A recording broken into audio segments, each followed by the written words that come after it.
今天要介紹的專職操盤手是我多年來認識的老朋友，他同時也是一位股票市場的骨灰級玩家。他因為私人的因素呢，不能像大多數人那樣盯盤，卻因此發展出屬於自己非常特別的買賣方式、買賣哲學。他也因為這樣賺到了一輩子的自由。那時候那個這句老師說骨灰級高手，就是已經玩到是可以進入骨灰，可以燒掉了，对。就这種超級老前輩，对，大概30年了。哇，30年了！我民国74年進入股市，那個時候我學校剛畢業，在一家上市公司，你看現在還在，叫麗華羊毛。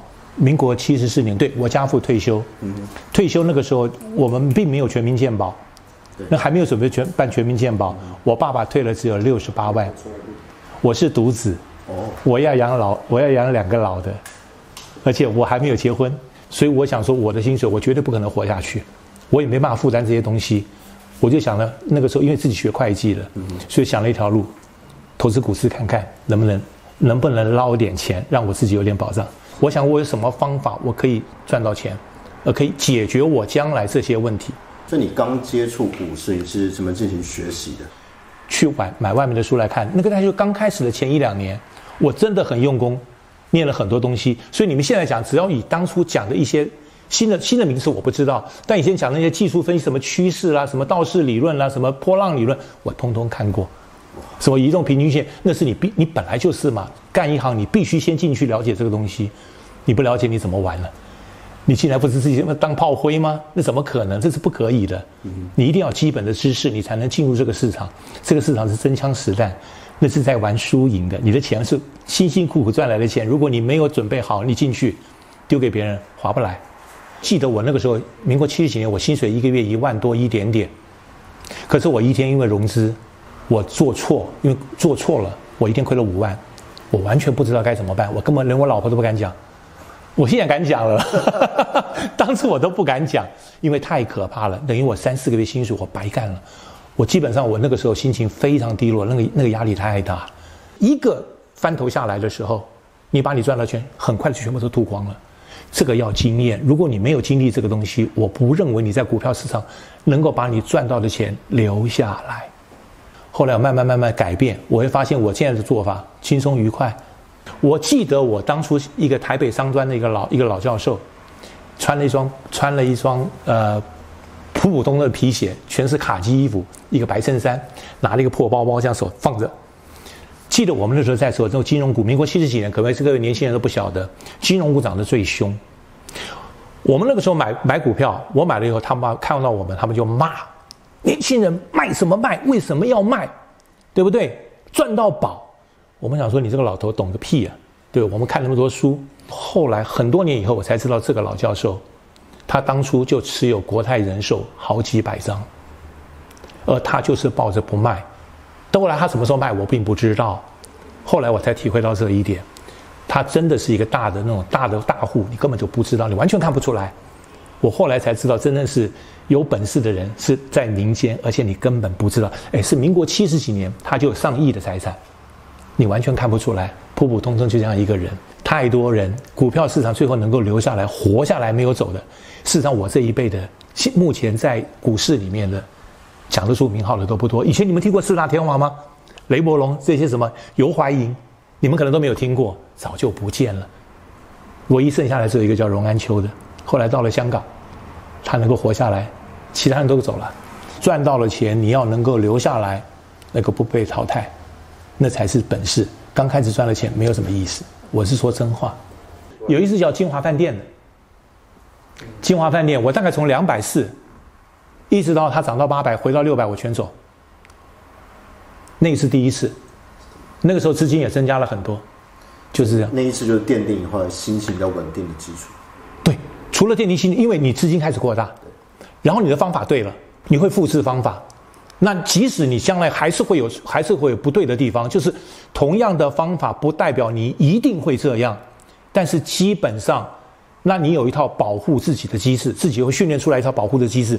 我在什麼情況之下我進場，我什麼情況下離場，那我即使受傷，我都不會受重傷，這是保護機制，是最後訓練出來的，叫保護機制。您是什麼時候開始轉換到專職？其實是很早哎。我所謂的專職，可能我的情況跟別人不太一樣，因為我的工作後來改到晚上了。所謂專職，不是我刻意的，正好時間錯開。哎，就是我的人生走到這一步，讓我有這個機會。我其實不是喜歡教書，我很喜歡做我現在股票的工作。它的原因是因為它可以訓練我，證明說我的判斷是對的。這點非常重要。我相信很多做股票的人，你們做到最後，我不知道你們的感受。除了賺錢之外，那是一種報償之外，還有一個最大的滿足感，就是我就是看對了。我選這個產業，它就是能讓我的看法就是對的。這個是非常重要的一件事情。這是我覺得我最大的滿足感是這個事情。為什麼我繼續到現在為止，我還在做股票，是這件事情。那我好奇，剛剛就是你說一開始研究是技術分析這些道理論，那後來我聽你講的是你比較多是看產業、看經濟，這個轉換是什麼時候？你的操作方式有轉換？我自己本身是會計基礎，所以看報表對我來說其實是非常簡單的一件事情，對不對？那為什麼會走到技術分析，會離開這個地方？因為你必須去盯着盤面，我沒有那個時間。我曾經在麗華羊毛上班，我们是有偷偷的听收音機。以前有，你們可能年輕人知道嗎？最早中國廣播公司會是報股票行情的，台塑35塊5毛買進6毛賣出，南亞什麼多少，就這樣子喊的，一直輪。所以我們必須有時候在上班的時候要偷聽，被主管知道那會被罵的。而且我也聽了我剛剛講過那個老教授跟我講的，他說你們要賺到足，怎麼賺到足？就是你在什麼位置買了股票就睡覺。睡到一定的程度，你該走了你就走，不管它到什麼地方，就慢慢改變了我的做法。另外就是有些股民很好奇，他們就是想說，那到底專職操盤手一天怎麼過？很好，起来我大概因為年紀大了，閱讀就是花眼睛的事情就懶得做，就聽收音機。可能各位不知道，我一定聽那個收音機裡面有很多財經節目，財經節目不是股票的那種財經節目，完全不是，而是你像 News98 他們有財經起床號，有些節目他們會訪問一些財經人員，他們談世界的趨勢。我記得以前像陳文茜，我不知道各位應該知道，他常常就訪問以前的那個經濟部長，那個叫做劉益如，就是郭婉蓉的女兒。那是以前我們的財政部長，也非常有名，寫總體經濟學的一個教授，政大的教授。包括訪問，你看台大教授叫做什麼名字我也忘了，以前的副校長湯明哲，巴克萊的那個楊應超，有時候像郭公克，他們都會訪問這些人。他們會訪問，因為我常常在這幾個會有財經節目、訪問節目的那些電台裡面到處跑來跑去。我聽到這個不好聽，我沒有興趣的，他講醫藥的，我就跳到別的台去。那我就是早上起來，大概從7點到9點，剩下的時間我就沒事了。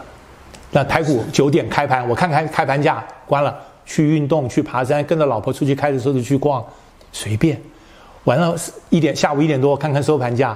晚上5點多不是有那5點到7點那個阮慕驊不是有那個 News98 的那個財經一路發，那這些節目我都會聽。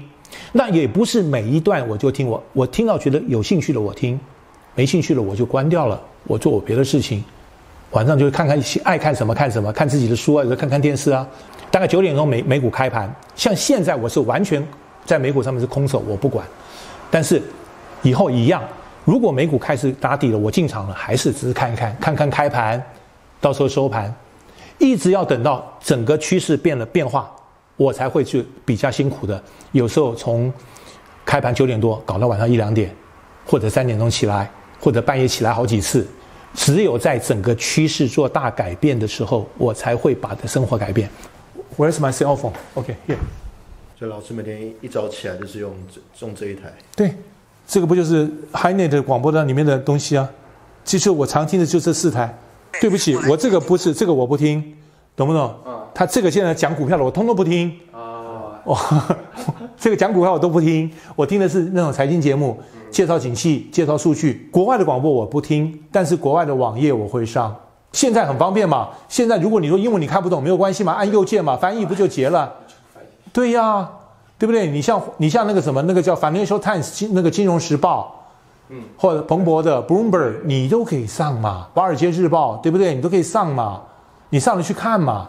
雖然不見得完全懂，也不是每個事都要看得很清楚啊。你看它的標題是什麼，對這個事有什麼意義，你每一個禮拜上去看一眼就好了，那個羅老師，我剛聽到一個，就從一開始聽到現在很有趣，就是一開始說你是被逼的嘛，對，就是生活所逼，是的，所逼，然後中間正好又換到補教業，是，然後時間比較好安排，到後來你50歲左右退休，對，這3個時間點，就是你在交易上，因為可能是資金，然後是年齡的變化，是，就是3個階段你在操盤上的心情或壓力，它的改變大概是什麼樣的情況？就當初你碰到了一些行情，你賺到了錢。當你碰到大行情的時候，所謂大行情，你真的逮到了一隻好的股票，你也賺足了，你的资金被擴大得非常快的时候，只有這種差別感覺，就是說，哇，我更穩定了，我更沒事兒了。我们那個時候還沒有像現在手機那麼方便哈，我一上電腦，我上電腦有時候就坐在那邊一直看它跳動。那個心情是緊張的，我要說良心話，興奮的，因為我賺錢。那一段800到600的時候，這個心情應該，我覺得應該那個心情是非常的不爽，你就看到你的錢飛掉了。但是現在不一樣了，現在我已經完全調適到，我假設從200塊進場，現在股價漲到了2000塊，對不起，這2000塊絕對不是我的，一定要等它下來，那才是我估計我可以擁有的實際資產。心情已經完全調整了，因為我知道不可能你賣到最高點，因為你賣到最高點就會有另外一種現象出現，你賣了以後它繼續往上漲，叫做賣兒子追爸爸。這樣解釋好了，可能用實際例子各位比較清楚，因為我做的是美股哈，我們大概在960個進入亞馬遜，這個才是前2年的事兒吧。股票市場就是賭。不過你的背景跟我不一樣，他的立场跟我不一樣嘛，所以我可以理解。做股市，我不認為是賭的原因，是因為我不曉得 Mr. 非常重要。也許你要跟他講說，你不看什麼東西，市場沒有暴賺是不暴賺要怎麼樣？